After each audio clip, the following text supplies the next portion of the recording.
This week on the Erotic Awakening Podcast, episode 757, Sexual Orientations, Part 2, Reiki and Sacred Touch in the Dungeon, and POTQ2.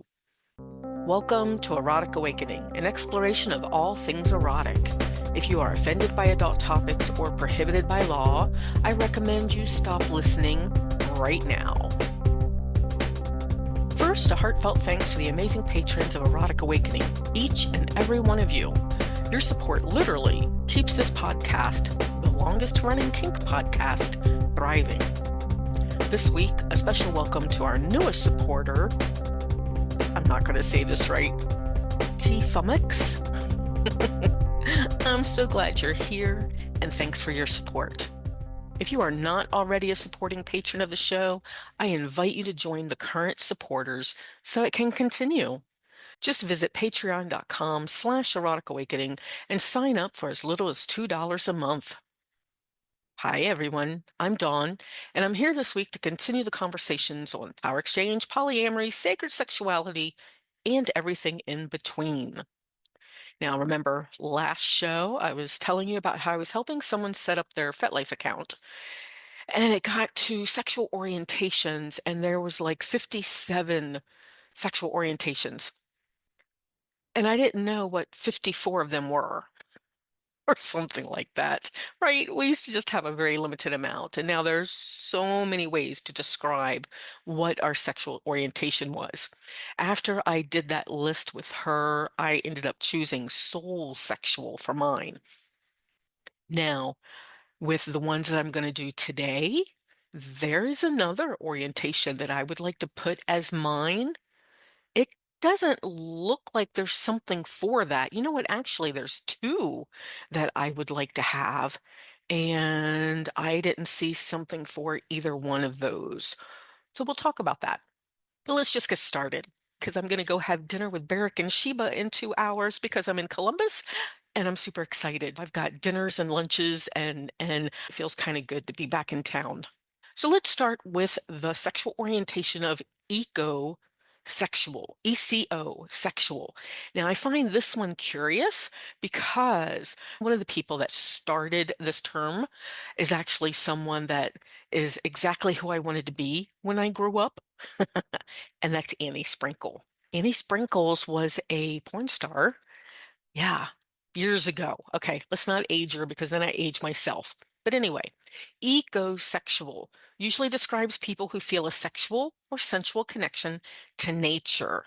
This can include attraction to natural elements like trees, water, earth, weather, or landscapes. Sometimes it's about the touch, the pleasure, the sensory experiences in nature.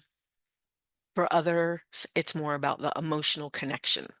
It was a term that was created in 2016 by Elizabeth Stevens and Annie Sprinkle, who were looking to make environmentalism more fun and sexy.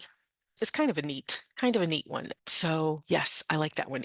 Ecosexual. These are going to sound weird for some of us, and for others of us, it's going to be, oh, that's what I am. So it's kind of cool when a label kind of clicks into place. All right, the next one is orchid sexual. An orchid sexual, I thought, after reading about ecosexual, I thought orchid sexual was going to be an attraction to orchids or flowers. It's not. What it means is you may feel an attraction to something or someone, but you don't want to act on it. So you feel the attraction, but you have no interest in acting on the attraction. That's orchid sexual. And then there's gray sexual. Now, the first time I heard gray sexual, me and another author who is a little bit older than I am were like, oh, I saw her actually say, oh, I'm gray sexual. I'm of the older generation. So we thought gray sexual meant an attraction to older people. Nope, that is not what it means. It means a person who experiences sexual attraction under very limited and specific circumstances. it falls under the asexual spectrum. So they can feel sexual attraction, but it's at a very specific circumstance. So graysexual. Autosexual. So autosexual. Okay, let's see if I fall into this category. I hadn't thought about it, but autosexual usually refers to a person who feels sexual attraction to themselves and may become aroused by their own body, image, or fantasies involving themselves. Okay. Autosexuals may be more physically attracted to themselves than to others. No, I don't have more physical attraction to myself than others. But in the old days, I used to like to get onto Yahoo chat and invite people to watch me on the Yahoo chats. And if nobody joined the room, I would watch myself and absolutely enjoyed it. I like watching myself in the mirror. I like all those things. So is that autosexual? Hmm. I fantasize about me doing things with other people. So is that autosexual? I don't know. The way autosexual sounds, that sounds kind of narcissistic. That's not me. I'd like to have someone else involved. Anyway, autosexual, a person who feels sexual attraction to themselves and may become aroused by their own body.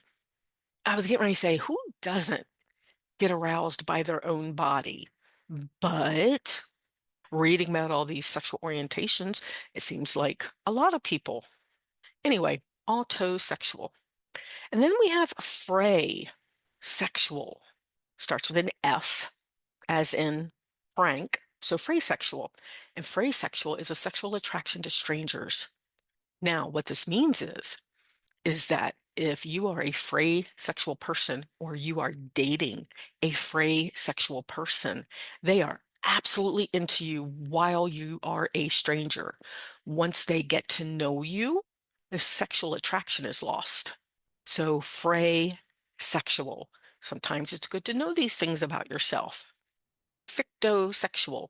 Fictosexual is an identity for someone who is attracted to, you guessed it, fictional characters rather than or in addition to real life people. So this can be characters from anime, comics, TV shows, games, movies, any fictional character. This is most common in fandom and kink communities where fantasy and role play are integral. And fictosexuals don't just like characters, they may build an entire internal relationship with them. I bet you there's a lot of us fictosexual people out there. I can think of one or two fictional characters. Okay, so fictosexual. And then we have sadosexual. So I bet you can guess what that one is, right? Sadosexual usually refers to someone whose sexual attraction centers on sadism. So some of these we can guess what they are, and we're wrong. Some of these we can guess what they are, and they're exactly what they sound like. So sadosexual usually refers to someone whose sexual attraction centers on sadism. They are aroused by giving pain. Now, we're talking in the kink world, so we always put in the word consensual. So they are aroused by giving consensual pain, humiliation, or intense sensations to a partner. In the kink world, some people use this term to describe a sexual identity. Now, other people, for them, this means that they only feel strong sexual desire when sadistic dynamics are possible. Okay, I get that because I am a masochist and I can mostly say, and I've been saying this for a long time in my workshops, that I don't do vanilla sex.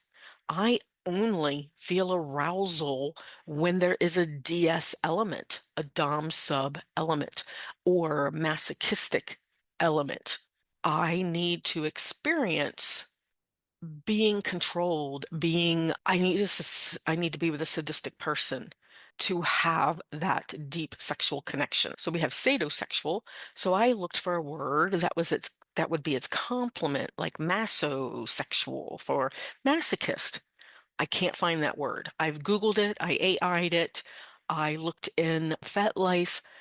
They have a related term of masochist or sadomasochism or things like that, but I don't see anything that says like masosexual, which means you only feel strong sexual desire when masochistic dynamics are possible. So I may have to make up a word because like I said, I've been saying that for years. I don't do I don't do vanilla sex. I don't get off on vanilla sex. There has to be S&M in there somewhere. So if you have sadosexual, why don't you have masosexual? Otherwise, it's just sadist and masochist, which is fine. But masosexual, I like that. All right, so there are some sexual orientation terms for you. I may do some more of those. I may drift on to, and I'm gonna tell you, there's at least 100. I might move on to romantic orientations. I'm probably going to go to relationship styles. There is a lot under that I'm curious about learning about because these are words that I've not seen before. So, yes, we may do that. Though I do have an interview with Lee Harrington coming up this week. I hope that follows through because that's going to be an interesting conversation. All right, upcoming events. If you want to talk about any of these, if you'd like to share a cup of coffee or a conversation or talk about pretty much anything, here's where you can find me in person. It hasn't changed much since the last show. Primal Arts in Baltimore, May 7 through 11. I'll be presenting and vending and just got all my camping stuff. Twisted Tryst in Ohio, June 11 through 14, presenting. I'm checking out an event in South Dakota in July. I'll be at Seek, a submissive retreat in Wisconsin, October 8 through 11. Satiricon in Madison, November 14th. And I am in touch with 2 different events in October in New Mexico. So let's see how that turns out. Keep up with all the places I'm presenting or vending, my online classes and intensives, book news, discounts, and more via the Erotic Awakening newsletter. And when you sign up, get your EA shout out like Buzzy in Indiana and Carmen in Georgia. Head over to eroticawakening.com and subscribe to the newsletter today. So, Primal Arts Fest is coming up in a week and a half or so for me. And because I don't know a lot of people there, I doubt I'm going to be bottoming much. It seems that a lot of people already know each other there. There is a Discord group that if you are in search of something, you can put that out there. And I decided that I wanted some play. I put an in search of post out there for what I wanted to bottom for, but then I also put a post out there that I'm willing to top. Now, I've talked about this before. I don't top, really. We could discuss that. And I know of at least 2 listeners that don't agree with me, but I don't top. I am a priestess top, which means if it's for healing or something like that, then I can top. I can facilitate. So, what I offered at Primal Arts was the opportunity for me to top people with energy work and energy healing. So I offered myself as a Reiki master and someone that does sacred touch. And this is because not everybody that goes to these events are into pain or into the heavy sensations or role play or things like that. So years ago, Dan and I created something called POTQ1. We didn't call it 1 at the time because we didn't know there was going to be a 2. But POTQ, which is Path to the Kadishti, which is all about teaching sacred touch. Now, we took it to a kink event. We did it at the end of a whip lane, and we gave sacred touch to people. And that has been a hit. It's called the Scarlet Sanctuary, and that's been a hit for years at kink events here in Central Ohio and a little bit beyond. People enjoy touch. People are touch starved. So I'm offering touch at Primal Arts. As a Reiki master and a POTQ facilitator, Scarlet Sanctuary facilitator and trainer, I like to do hands-on in the dungeon. I have done this with people over the years and have had a great time. I've even done it, where was that at? Tucson. I did it in Tucson with someone, and it was in the dungeon right under the speaker of heavy, heavy music going on. It can be done that way too, and it's just really cool. So I am looking forward to that at Primal Arts. Reiki, which is a healing energy, and Sacred Touch. I'm going to be priestess topping. I've got like 5 people that have reached out. I actually know one of them. Yay! I'm going to have a really good time. I'm going to watch people. Okay, this is not true. I was going to say I'm going to watch people around the fire at night, but nope. I am bringing my drum. I am bringing my wings. I am bringing a couple of other things, and I plan on hitting my primal energy around the fire. Now, if I could just get fucked by a werewolf. Oh, wait, that might be that event. Might be something different. I am really, really looking forward to that. And with that in mind, I mentioned a POTQ1. There is a POTQ2. I did a session of that. Oh my gosh, COVID is 6 years old now. So it must have been about 8 years ago that I created and facilitated POTQ2. So POTQ1 is about sacred touch, how to give touch that will regulate the nervous system, how to give touch that can be healing, right? And I don't teach POTQ1 anymore. We gave that to some very respected people in our lives. POTQ1 is about managing energy, managing healing, giving sacred touch, all kinds of things. And POTQ2, which I just started a couple of days ago with a group of people, is more about figuring out your own path in sacred sexuality. So I end up teaching them 6 different topics, from healing touch to sex magic to ordeal rituals, right? So, but the main topic of POTQ2 is figuring out their own path in sacred sexuality. So POTQ1 was teaching students mine and Dan's path for sacred sexuality. POTQ2 is about figuring out your own path in sacred sexuality. I'm really looking forward to it. We just had the orientation. I just had the orientation call. So the next couple of months are going to be about that. It's just going to be great. If you have any questions for the show that you would like answered, or a comment, or if you want to share a quick tip or something like that, or point me in a direction for a show, I can be found at Dawn_Awakening or Erotic_Awakening on Fetlife, Erotic Awakening on Instagram, EA Podcast Dawn on TikTok, or just email me at dawn@eroticawakening.com.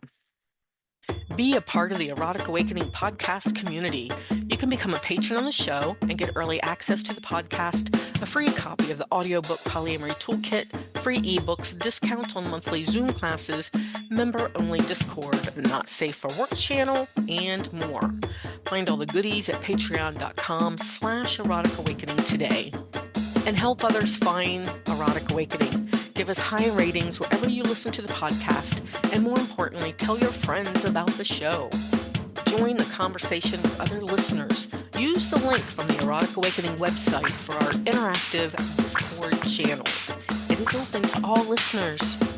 Until next time, may your journey be filled with passion, joy, and a bit of naughtiness. Bye, everyone.